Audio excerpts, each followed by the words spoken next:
नमस्कार, मैं हूं श्यामगिरी। आप देख रहे हैं हमारा चैनल मुद्दा भारत का। मुद्दा भारत का यानी मुद्दा आपका। आज का हमारा मुद्दा है महंगाई का, जो पूरे देश में हाहाकार मचाई हुई है।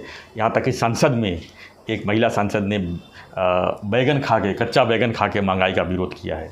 तो इसी विषय पर चर्चा करेंगे। हमारे साथ में है हमारे कलीग फतेह साहब जी, और उनसे बात करेंगे कि आखिर में ये महंगाई के ऊपर कोई ध्यान क्यों नहीं दे रहा है और सरकार इतना गंभीर क्यों नहीं है।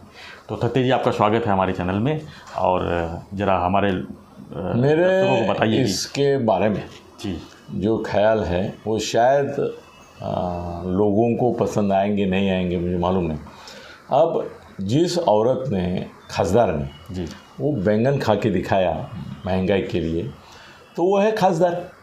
अब मेरे बहुत सारे दोस्त खासदार हैं, मैं उनको पूछता हूँ कि भाई आपको महीने का जो वेतन है वो कितना मिलता है खासदार करके, तो बोले कम से कम 5 लाख, और अगर कुछ मीटिंग्स वगैरह होती है तो 5-7 लाख तक जाता है। दूसरी बात यह है कि इनके जो इनकम टैक्स के रिटर्न्स वहाँ वो जमा करते हैं चुनाव लड़ते समय, उसमें उनके प्रॉपर्टी का ब्यौरा आता है। अभी ऐसा हो गया कि इसी समय मेरे हाथ में वो पेपर नहीं है, आप जिस औरत का, महिला का जिक्र करें, मगर वहाँ मैंने देखा कि उसी पेपर में उन्होंने लिखा था कि इसकी डिक्लेयर्ड प्रॉपर्टी संसदीय चुनाव में 500 करोड़ की। अब 500 करोड़ जो खासदार है प्रॉपर्टी है उसके, ऑफिशियली उसने डिक्लेयर किया, हमने कुछ नहीं है। वो बैंगन खा के दिखाइए, ये तो विटंबना है, वो तो विटंबना है। बोलो चलो, तुमने लोगों का दुख दिखाने के लिए बैंगन, लोगों का ध्यान आकर्षित करने के लिए आप सरकार के लिए बैंगन खाया। तो मेरा एक उनको सवाल है कि भाई आपकी जो 500 करोड़ है या महीने का 5 लाख जो आप खाता है, उसमें से कितना पैसा आप ये जो महंगा से पीड़ित लोगों हैं उनके लिए कोई चैरिटी संस्था करते हैं, कोई चैरिटी करते हैं, या सिर्फ बैंगन खा के दिखाना इतना ही अपना काम है, आप करते हैं क्या? सर, एक समाज का टपका बड़े पूर्व जमाने से ऐसा रहा कि जो वंचित रहा, शोषित रहा, पीड़ित रहा, उसके पास कुछ गया नहीं। मगर दारिद्र्य रेखा के नीचे रहने वाले लोग, ये अलग चीज़ है, जो महंगाई के बारे में कुछ बोलते ही नहीं है, वो जैसे है वैसे जी लेते हैं जी। वो चिल्लाने वाले जो लोग हैं वो है मिडिल क्लास वाले, अपर मिडिल क्लास वाले। बूम मारते हैं पेट्रोल का भाव बढ़ गया। अभी दारिद्र्य रेखा का नीचे जो आदमी है वो पेट्रोल कहाँ यूज़ करते हैं? उसके पास 2 व्हीलर है, कुछ भी नहीं, उसके पास 4 व्हीलर है, उसका क्या संबंध है? बस का भाड़ा जो है गवर्नमेंट ने नियंत्रित करके रखा है कि नहीं? तो उसका कोई उससे फ़र्क नहीं पड़ता, उसकी ज़िंदगी बदतर ही है, वो बदतर ही है। अभी बूम मारने वाले महंगाई के खिलाफ जो है वो सब मिडिल क्लास वाले, हायर मिडिल क्लास वाले हैं, जिनकी सैलरी 25,000 से लेके 2 लाख तक ही है। वो मिडिल क्लास मैं मानता हूँ, वही बूम मार रहे हैं सबसे। मेरे जितने मित्र महंगाई के बारे में मेरे से बात करते हैं, सबकी सैलरी लाख के आसपास है।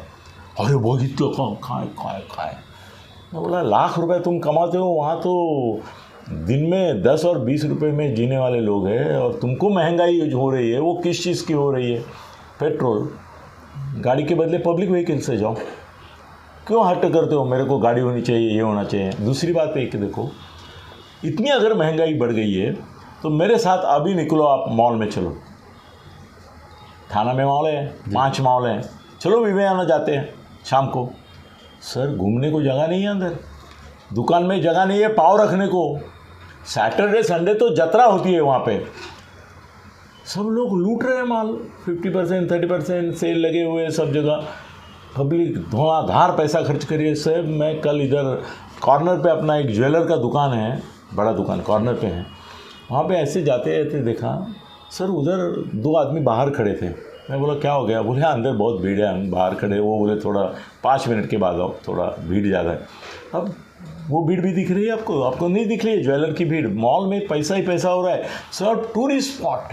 अब मैं पिछले सैटरडे संडे लोनावाला गया था सर, ऐसे ही डायरेक्ट गया। मैं बोला चलो जाके देखते हैं। सर, लोनावाला में कम से कम 100-200 होटल है, सब फुल, जितने पिकनिक स्पॉट फुल, खाना पीना, दारू। सर, दारू का खर्चा लोगों का थाना में पहले लीटर के हिसाब से समझो 100 लीटर अगर दारू खपती थी तो आज की तारीख में 1000 से ज़्यादा खपती है।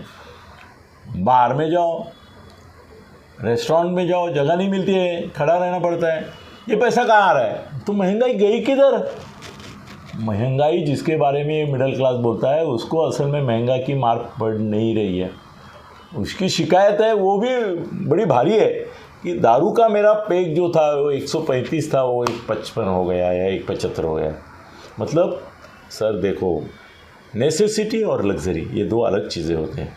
ये सब जो रोना धाना चालू है वो नेसेसिटी के लिए नहीं, ज़रूरत के लिए नहीं है, ऐयाशी के लिए रोना है।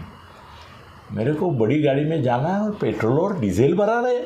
भाई छोटी गाड़ी, अभी परसों ही मैं कार के दुकान में गया था तो छोटी गाड़ी जिसको बोलते हैं वो 10 थी और बड़ी एसयूवी 50 थी। मैं बोला यार 10 गाड़ी छोटी और 50 एसयूवी जिसकी कीमत 15 लाख से ही आगे है। बोले सर अभी छोटी गाड़ी कोई खरीदता नहीं है, लोन पे आती है और सबके पास बीवी और हस्बैंड नौकरी करते हैं, एक का पगार फ्रीज टीवी सब इसके कर्जे में बेच देते हैं, एक का पगार के बहुत बढ़िया काम चलता है। तो एसयूवी का जमाना है, रास्ते पर सर पार्किंग के लिए जगह नहीं। लेकिन ठट्टे साहब आप ये महंगाई है। ठट्टे साहब लग्जरी लाइफ वालों के लिए महंगाई है जिक्र कर रहे हैं, लेकिन जो कॉमन मैन है सर, कॉमन मैन की व्याख्या ही यही है कि जो दारिद्र्य रेखा के नीचे है जी।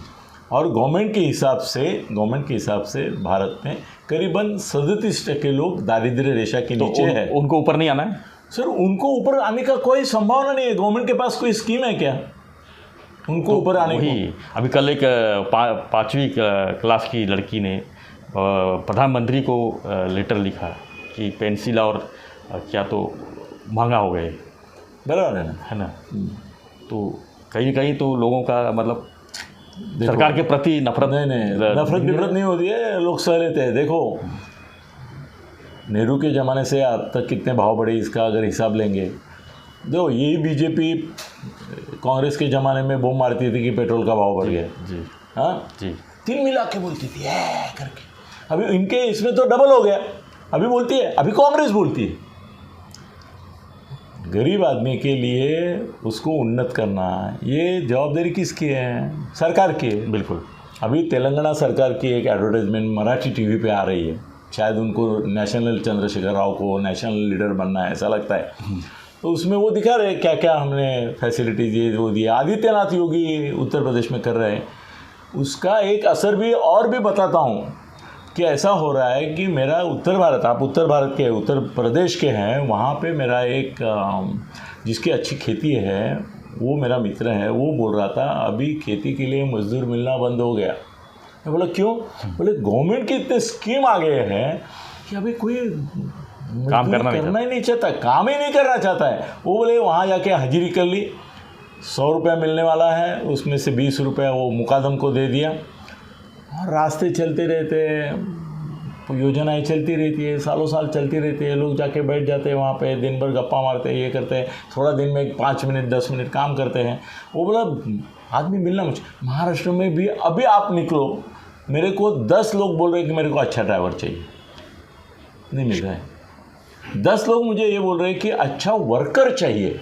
एक जगह बेकारी बोल रहे हैं, मगर मेरे पास जो भी आता है वो बोलता है सर महापालिकेमध्ये काम आहे का बघा ना माझ्यासाठी तुमच्या वैशिल्याने, लेखा तुला महापालिकेत काम पाहिजे, तुला सरकारी काम पाहिजे, तुला प्रायव्हेटमध्ये काम नको। इसका कारण ये है कि अगर तुम सही तरीके से काम नहीं करोगे तो निकाले जाओगे। बिल्कुल। तुमको ऐसी सुरक्षित जगह चाहिए। बेकारी भी जो है ना अभी वो बेकारी 90% बेकारी है, ऐसे लोगों की बेकारी है जिनको काम ही नहीं करना चाहता।